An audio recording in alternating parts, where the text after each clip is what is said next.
यो V380 pro smart net camera dual camera भएको यो मोबाइलमा सेटअप कसरी गर्ने भनेर आज म देखाउँछु तपाईलाई हैन। यो चाहिँ सुरुमा यसरी होल्डरमा लाइनमा जोड्नु होला। जोडिसकेपछि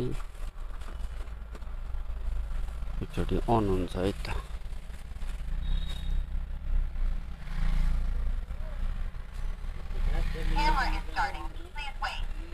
यसरी एक राउन्ड घुम्छ है।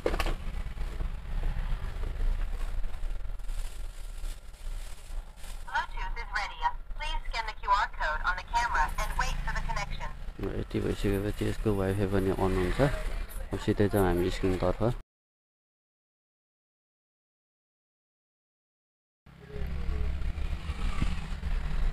अब हामीले चाहिँ सुरुमा चाहिँ के गर्नुपर्छ भने एप डाउनलोड गर्नुपर्छ। त्यसमा प्ले स्टोरमा जानु होला। प्ले स्टोरमा गइसकेपछि यहाँनिर V380 प्रो भनेर सर्च गर्नुहोस्। यो त अलरेडी मैले गरिसकेको छु V380। अब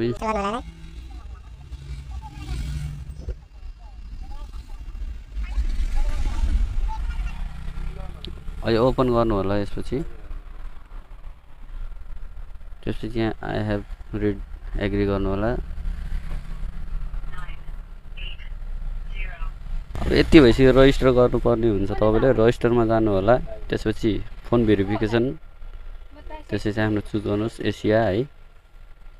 अब यहाँ कोड कन्ट्री कोड पनि राख्नुहोस्।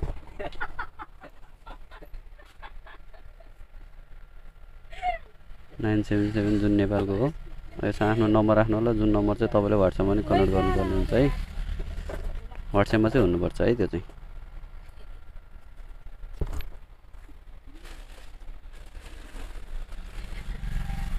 अब यति भइसक्यो तपाईको नम्बर व्हाट्सएपमा जान्छ।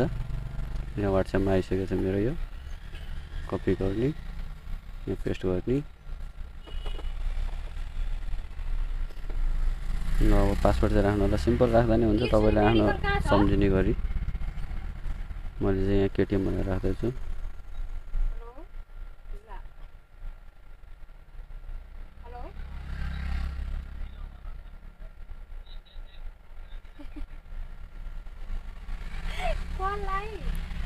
ती भइसकेपछि तपाईको रेजिस्ट्रेसन सक्सेसफुल हुन्छ र अटोमेटिक लगइन हुन्छ है त। ल यति रेजिस्टर भइसकेपछि तपाईले सिधै वाइफाईमा जानु होला। मोबाइलको वाइफाईमा आइसकेपछि तपाईको यो क्यामेराको हटस्पट चाहिँ ओपन हुन्छ। जुन चाहिँ नम्बरमा लेखिएको छ MB91944696। यो चाहिँ क्यामेराको पछाडिपट्टि हुन्छ। स्क्याननिरको नम्बर त्यही हो। यसलाई कनेक्ट गर्नु होला। र कनेक्ट भइसकेपछि आवाज दिन्छ त्यसमा क्यामेरामा। ब्याक गर्नु होला एकचोटि। त्यसपछि एड डिभाइस क्यामेरा गर्नु होला।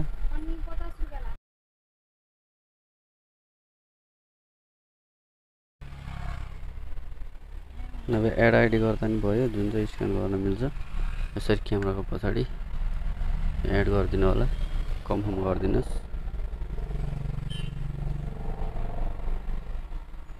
अब नाम राख्नु होला। कहाँ राख्नुहुन्छ जुन नाम राख्दिनु होला।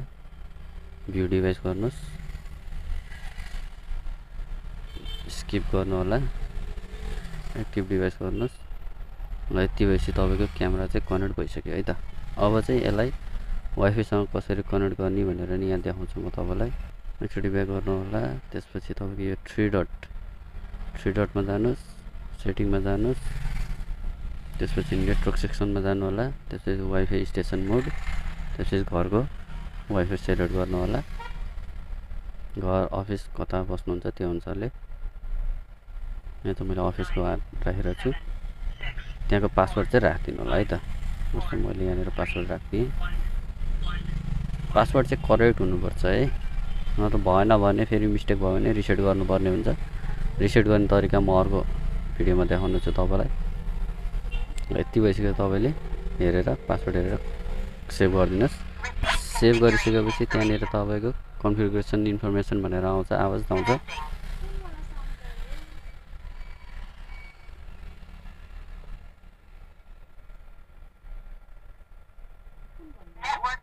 ल कनेक्टेड पनि भइसक्यो।